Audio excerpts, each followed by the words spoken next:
Hello friends, स्वागत है आपके अपनी यूट्यूब चैनल श्लोक स्टडी क्लासेस में। तो हम पढ़ रहे थे क्लास 10th का मैथ, जिसमें हम शुरू कर दिया था कौन सा चैप्टर नंबर 2, जिसका नाम है बहुपद। और इस चैप्टर की हम प्रश्नावली 2B को सॉल्व कर रहे थे।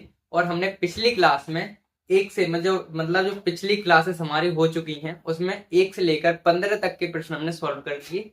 और इसके जस्ट पीछे वाली क्लास में हमने 9 प्रश्न 9वें क्वेश्चन से 15वें क्वेश्चन तक सॉल्व किए थे। ठीक है। और आज की क्लास में हम करेंगे उसके आगे के प्रश्न, यानी कि 15 तक तो हो गए हमारे, अब करेंगे 16वें प्रश्न से ये प्रश्नावली आज खत्म कर देंगे। ठीक है। तो शुरू करते हैं अपनी क्लास को बिना किसी देरी। तो देखिए, हमारा पहला प्रश्न ये है कि प्रश्न नंबर 16 ये है कि यदि बहुपद पी एक्स बराबर 6x² प्लस 37x माइनस के माइनस 2 का एक शून्यक दूसरे शून्यक का व्युत्क्रम है, तब k का मान ज्ञात कीजिए। हमें क्या दिया गया है, एक बहुपद दिया गया है और इसमें क्या कहा गया है हमसे, इसमें हमसे कहा गया है कि इसका एक शून्यक है वो दूसरे शून्यक का उल्टा यानी कि व्युत्क्रम है, तब k का मान हमसे पूछा है। तो हम इसको करते हैं जल्दी जल्दी सॉल्व। तो देखिए अभी क्या करेंगे, सबसे पहले लिख लेंगे हल, और दूसरी चीज हम लिखेंगे कि भाई हमें जो बहुपद दिया है वो हमें दिया है पी एक्स बराबर 6x² प्लस 37x माइनस के माइनस 2। ये हमारे पास बहुपद दिया है और हमसे पूछा है के का मान। ठीक है, के का मान हमसे क्या करा है, पूछा है। तो करें इसे सॉल्व। तो देखिए एक चीज हमें पता है भाई, हमें दो फॉर्मूले पता है। हमने अब तक आपके रिवीजन के लिए अगर हम बताने की कोशिश करें तो हमने अब तक दो फॉर्मूले पढ़े हैं। और वो दो फॉर्मूले क्या है भाई, दो फॉर्मूले हमारे यू हैं कि भाई शून्यकों का योगफल वाला, शून्यकों का योगफल, और एक पढ़ा है हमने शून्यकों का गुणनफल। शून्यकों का गुणनफल। ठीक है। अब शून्यकों का योगफल में हमने क्या पढ़ा है भाई, शून्यकों का योगफल हमारा बराबर फॉर्मूला होता है माइनस एक्स का गुणांक और बट्टे में x² का गुणांक।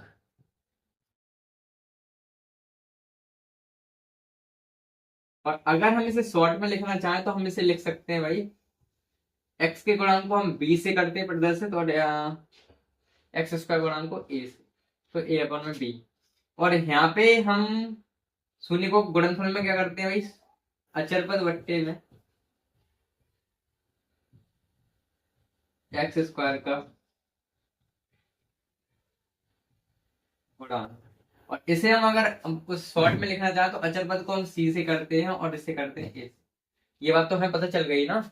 शून्यकों का योगफल बराबर माइनस b/में, ये क्या है, बात एक ही है। ये हम कहते हैं शून्यकों का योगफल बराबर माइनस अचर x का गुणांक बट्टे x² गुणांक। क्योंकि एक फॉर्मूला हमारा होता है जो स्टैंडर्ड माना जाता है ax² plus bx plus c बराबर 0। इस हिसाब से ये वाली बनी है। देखो ना यार, x का गुणांक कितना है यहाँ पे b, तो b आ गया। x² गुणांक कितना है यहाँ पे a, तो a आ गया, बस वो थी। ठीक है। तो फिलहाल हमें इस फॉर्मूले से इसे होना है सवाल हो। देखो कैसे करते हैं। सबसे पहले हम ये देखेंगे कि हमारे इन दो फॉर्मूलों में कौन सा यूज करेंगे इसे सॉल्व करने के लिए, ये समझो। देखो जो हमारे हमसे मान पूछा है के का, ठीक है, के का मान पूछा है हमसे, और अपने फॉर्मूले में देखेंगे के कहां पर है, सबसे पीछे है। के हमारे पास मतलब जो हमें बहुपद दिया है उसमें के सबसे पीछे है। के सबसे पीछे मतलब सी का मान है, क्योंकि सी पीछे है ना, इधर सी तो पीछे है। तो यानी कि सी का मान, सी वाला फॉर्मूला, देखो सी तो इसमें आई नहीं है फॉर्मूले में, पहले वाले में, दूसरे वाले में सी आई है। तो हम कौन सा यूज करेंगे, नीचे वाला फॉर्मूला यूज। अब ये तो इंग्लिश में पता है, मैं इस वजह से कर लिया। अब अगली चीज हम देखें कि भाई इसमें जो के का मान हमसे पूछा है, तो के हमारी है अचर पद की जगह पर। अचर पद कहाँ होता है, लास्ट में तो होता है अचर पद। हमने जितने सवाल किए अब तक अचर पद लास्ट में होता है। और अचर पद हमसे पूछा गया है, अचर पद की चीज हमसे पूछी, तो अचर पद ऊपर वाले फॉर्मूले में तो है नहीं, नीचे वाले में। तो हम नीचे वाले फॉर्मूला का यूज करेंगे इस सॉल्व करने के लिए।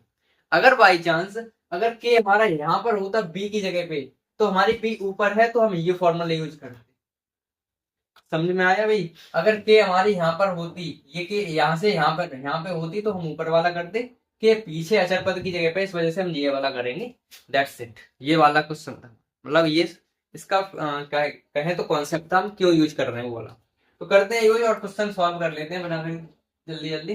तो देखिए फॉर्मूला हमें पता चलेगा यू यूज होगा, तो शून्य को का मान लेते हैं भाई, माना बहुपद का एक शून्यक अल्फा है, एक शून्यक हमने अल्फा मान लिया, तब दूसरा शून्यक क्या होगा भाई बताओ? 1/में अल्फा होगा भाई,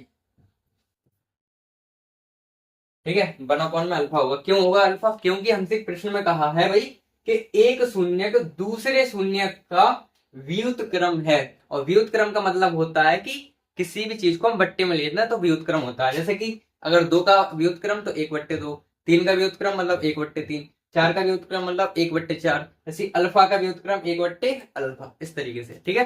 तो व्युत्क्रम में हम क्या करते हैं, उल्टा कर देते हैं। तो हमने एक व्युत्क्रम, एक तो मान लिया हमारा, कोई मान ला अल्फा है, तो दूसरा तो उल्टा ही है ना, 1/में अल्फा हो जाएगा, सिंपल। हमें यूज करना है ये वाला फॉर्मूला,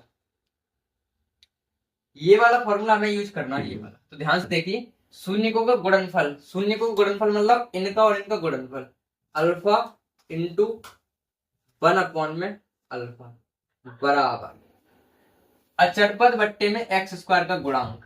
ये तो होता है शून्य गुणनफल, अचरपद बट्टे में एक्स स्क्वायर गुणांक। अचरपद कितना है इसमें? अचरपद कितना है हमारे पास, ये रहा माइनस के माइनस 2, ये हमारे पास अचरपद है, और ये माइनस सहित लेंगे, माइनस के माइनस 2, और एक्स स्क्वायर गुणांक कितना है, एक्स स्क्वायर गुणांक कितना, एक्स स्क्वायर 6, यूं इस तरीके से। तो देखिए अल्फा से तो अल्फा ये कट रहा है हमारा, कोई दिक्कत वाली बात ही नहीं है यहाँ पे। तो यहाँ पे तो बचा 1 बराबर, इस कोष्टक को हटाएं अगर हम, तो माइनस का गुणा तो माइनस की तो के हो जाएगी, और अंदर का चिन्ह क्या हो जाएगा, बदल जाएगा। क्योंकि हमें पता है भाई कि अगर कोष्टक के बाहर माइनस का निशान होता है तो अंदर का चिन्ह बदल जाता है, ठीक है। अगर कोष्टक के बाहर माइनस का निशान है तो अंदर वाला चिन्ह प्लस का हो जाएगा, माइनस था, ये वाला चिन्ह बदल के प्लस हो गया, ठीक है। अब गुणा कर लेंगे, इसका हम इधर गुणा करेंगे, तो 6 एकन 6 बराबर माइनस के प्लस 2, ये 2 इधर बजाएंगे भाई, 6 माइनस 2 बराबर माइनस के। तो 6 में से 2 गए, कितने बचेंगे, 4 बराबर माइनस के। तो हमारा आंसर क्या आ जाएगा भाई, के बराबर, अब ये वाला जो माइनस है इधर भगा देंगे हम, तो माइनस के कितना आ जाएगा, 4। इस तरीके से हमारा क्या होगा, आंसर क्या आ रहा है भाई, हमारा आंसर आ रहा है माइनस के 4, ठीक है। अब क्वेश्चन था तो आसान, बस थोड़ा सा हमें समझने की जरूरत थी, बस केवल हमें सबसे पहले ये चयन करना था कि हमारा फॉर्मूला यूज कौन सा होगा। तो फॉर्मूला यूज हमने कैसे पता किया, ये ध्यान रखना है आपको कि अगर हमारा के का मान पूछा है, मान के चलो हमने के का, किसका भी मान पूछे, के का पूछ रहा है, तो हम ये देखेंगे के हमारे किस स्थान पर है, पहले पर आ गया, पहले पे अगर है तो भी हम पहला ही फॉर्मूला लगाएंगे, पहले पे अगर है तो हम कोई सा भी लगा सकते हैं। क्योंकि देखिए पहले पर अगर होता तो एक्स स्क्वायर यहाँ पर है, हमारे एक्स स्क्वायर दोनों फॉर्मूले में देखिए शून्य को, यहाँ पर भी एक्स स्क्वायर है, यहाँ पर भी एक्स स्क्वायर है, कोई सा भी लगा सकते थे। अगर हमारी के यहाँ पर होती एक्स के पास में, तो एक्स का गुणांक केवल ऊपर वाले में है, ऊपर वाले में एक्स का गुणांक, नीचे वाले में अचर पद है, एक्स केवल ऊपर वाले में, तो हम केवल ऊपर वाला यूज कर पाते। अगर यहाँ पे के है तो के हमारी अचर पद पे है, तो अचर पद हमारा केवल नीचे वाले फॉर्मूले में आता है, अचर पद बटे एक्स होगा, इस वजह से हमने ये वाला फॉर्मूला लगाया गुणनफल वाला, ठीक है। तो सीधा करते हैं हमने कि भाई गुणनफल क्या होता है, हाँ लिखना चाहो तो आप लिख लेना भाई, कि तब शून्यकों का गुणनफल बराबर शून्यकों का गुणनफल, शून्य को गुणनफल कर दिया हमने, और इस तरीके से हमारा फॉर्मूला आ जाएगा, ये फॉर्मूला, ठीक है। शून्य को गुणनफल वाला फॉर्मूला लगाया है। अब तुम चाहो तो बराबर में लिख देना पूरा फॉर्मूला कि भाई क्या होता है, अचरपद बट्टे में एक्स का गुणांक, तो सिंपल हो जाएगा, बस हमने थोड़ा डार्क कर दिया है, ठीक है। फिलहाल तो आपको एक एक चीज समझ में आई होगी, अगर नहीं आई तो एक बार दोबारा से जाना फिर देख लेना, ठीक है। वैसे आ गई होगी क्योंकि इतनी मेहनत से समझाया है। तो अब हम बढ़ते हैं अपने अगले प्रश्न पर, यानी कि 17वें प्रश्न पर। तो हमारा अगला प्रश्न है जो कि बहुविकल्पी सेक्शन में है, ठीक है। तो बहुविकल्पी सेक्शन का 17वां सवाल है, यदि बहुपद एक्स स्क्वायर माइनस 1 के शून्य अल्फा तथा बीटा हो तब अल्फा प्लस बीटा का मान होगा। ऑप्शन नंबर ए है 2, ऑप्शन नंबर बी है 1, ऑप्शन नंबर सी है -1, ऑप्शन नंबर डी है 0। ठीक है, तो बहुविकल्पी सवाल होते हैं तो हमारा एक ही मात्र कर्तव्य होता है जो कि जल्दी आंसर लाना, बस सिंपल सी बात है। तो हम दोनों तरीके बताएंगे, जल्दी कैसे आएगा और वो तो बताएंगे कैसे होगा सॉल्व। तो पहले तो अपन लॉन्ग मेथड करेंगे भाई कि कैसे आखिर होगा ये सॉल्व, फिर उसके बाद देखेंगे शॉर्ट। तो देखिए हमारे पास बहुपद दिया है x² - 1, x² - 1, यही तो दिया है भाई। हमें निकालना है अल्फा प्लस बीटा का मान, जो कि अल्फा और बीटा क्या है, शून्यक है। क्या है भाई, शून्यक है। तो हमें अल्फा प्लस बीटा का मान चाहिए। अल्फा प्लस बीटा मतलब योग फल वाला फॉर्मूला लगेगा, क्योंकि योग का मतलब जोड़ का निशान है ना इसमें, तो योग फल वाला फॉर्मूला लगेगा, क्योंकि अल्फा प्लस बीटा का मान है। अल्फा प्लस बीटा का मान हमें चाहिए, तो योग फल वाला फॉर्मूला लगेगा, ये पता। चलो योगफल के फॉर्मूले से भाई क्या होगा, तब अल्फा प्लस बीटा यानी कि लिख लेते हैं भाई शून्य को का योगफल, शून्य को का योगफल बराबर क्या होगा, योगफल। योगफल क्या होगा, x² - x का गुणांक बट्टे में क्या होगा, x² का गुणांक।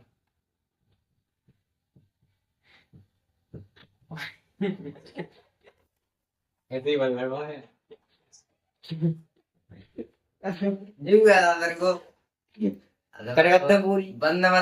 भाई ने कर पाई है। तो हमारा अगला प्रश्न यानी 17वां प्रश्न है कि भाई यदि बहुपद x² - 1 के शून्यक अल्फा प्लस तथा बीटा है तो अल्फा प्लस बीटा का मान पता करिए, यानी बताइए या होगा। ऑप्शन नंबर ए हमें दे रखा है भाई कितना 2, ऑप्शन नंबर बी है 1, ऑप्शन नंबर सी है -1, ऑप्शन नंबर डी है 0। ठीक है, तो हमें क्या करना है, इसमें एक बहुपद दिया है, उसके शून्यक अल्फा और बीटा दिए हैं, हमें बताना है ए अल्फा प्लस बीटा का मान। अब अल्फा प्लस बीटा से आपके दिमाग में क्या आ रहा है भाई, अल्फा प्लस बीटा से हमारे दिमाग में आ रहा है कि बहुपद जो शून्यकों का योगफल है उसका फॉर्मूला यूज होगा, क्योंकि हमारे पास इसमें प्लस आया है। अल्फा प्लस बीटा मतलब योगफल, अल्फा प्लस बीटा मतलब योगफल, प्लस है तो योगफल वाला फॉर्मूला लगेगा, तो लिख ले मैं जल्दी जल्दी। तो शून्यकों का योगफल वाला पहले अपन करते हैं बड़ी तरीके से, फिर करेंगे शॉर्ट मेथड से, क्योंकि जो बहुविकल्पी होते हैं ना वो जितने ज्यादा शॉर्ट कर पाओ सवाल उतने ज्यादा शॉर्ट करने, जितनी जल्दी आंसर आएगा उतना ज्यादा फायदा है हमारा। ठीक है, तो पहले बड़ी तरीके से फिर छोटे से करते हैं। तो हमारे पास बहुपद दिया है x² - 1, ये दिया है। ठीक है, x² - 1 हमें ज्ञात करना है भाई अल्फा प्लस बीटा का मान। तो अल्फा प्लस बीटा मतलब शून्यकों का योगफल का फॉर्मूला अगर हम पता करें क्या है, शून्यकों का योगफल, और शून्यकों का योगफल कितना होता है, -x का गुणांक बट्टे में x² का गुणांक। डन।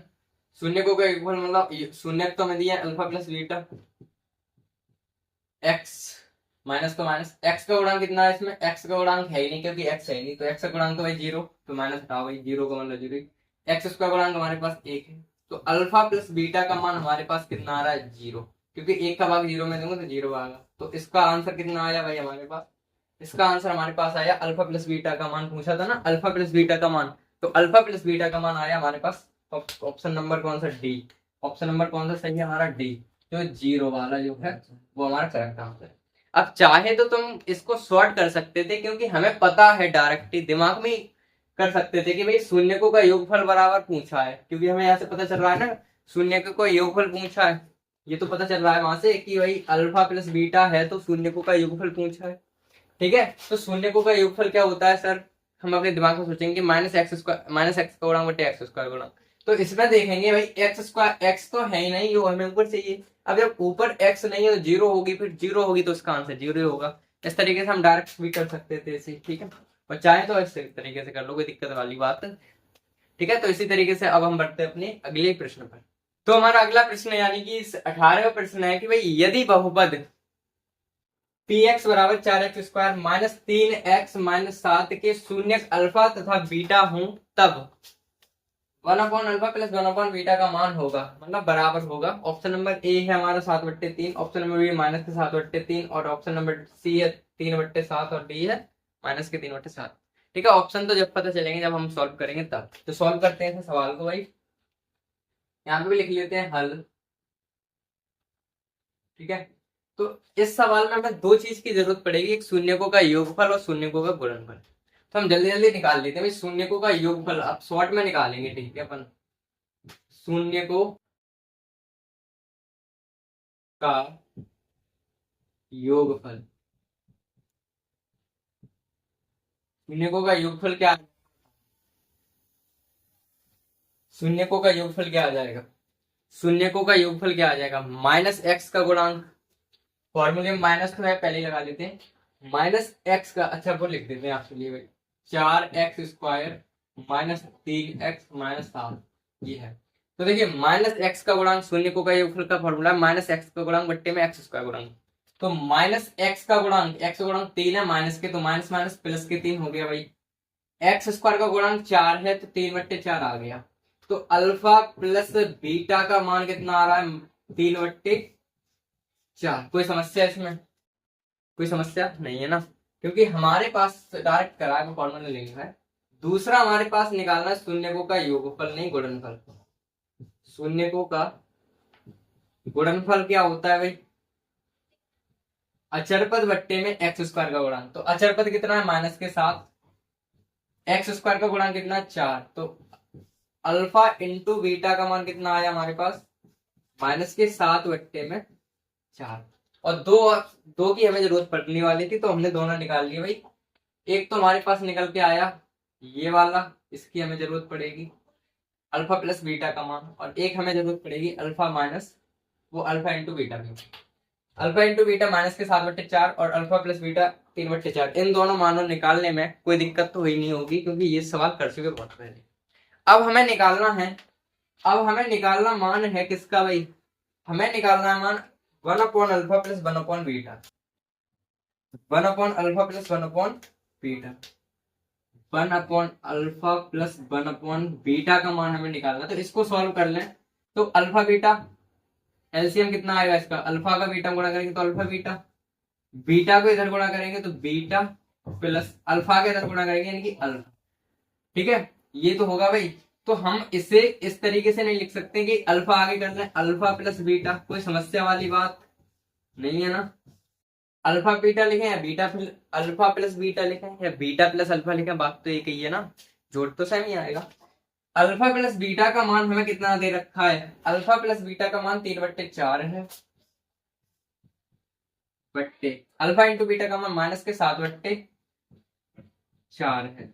इसे अगर हम सॉल्व करें तो 3/4 तो ये ऐसे कैसे रहेंगे, ये ऊपर जाएंगे तो उल्टे हो जाएंगे भाई, 4 ऊपर 7 नीचे माइनस के, 4 से 4 कट जाएंगे, 3 एकम 3 यानी कि 3/-7। ठीक है, तो हमारे पास आंसर क्या आ रहा है, 1/अल्फा प्लस 1/बीटा बराबर आ रहा है माइनस के 3/7। अब ये मत सोचना भाई माइनस नीचे हो या ऊपर हो कोई फर्क नहीं पड़ता है, माइनस की भिन्न होनी चाहिए।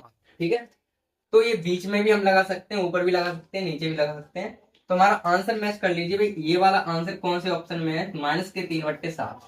माइनस के 3/7 कौन से ऑप्शन में है, माइनस के 3/7 हमारा ऑप्शन नंबर डी में है। तो मार दो भाई टिक जल्दी से ऑप्शन नंबर डी, और इसी हिसाब से हमारा कौन सा प्रश्न नंबर जो 18 था वो भी हो गया हमारा कंप्लीट। ठीक है, और अगर आप सॉल्व कर दो फेयर पे तो ऐसे ही लिखो, ठीक है, रफ पे करोगे ना तो सीधे ये लिखना अल्फा प्लस बीटा बराबर डायरेक्ट निकालना, अल्फा इंटू बीटा डायरेक्ट निकालना, उसके बाद में इसको सॉल्व करके ये भिन्न कर लेना, जल्दी हो जाएगा। ठीक है, अब फेयर कर रहे हैं तो इस तरीके से सुंदर तरीके से लिखेंगे तो बहुत अच्छे प्रभाव पड़ेगा अपने टीचर पर। ठीक है, तो बढ़ते हैं अपने अगले प्रश्न पर।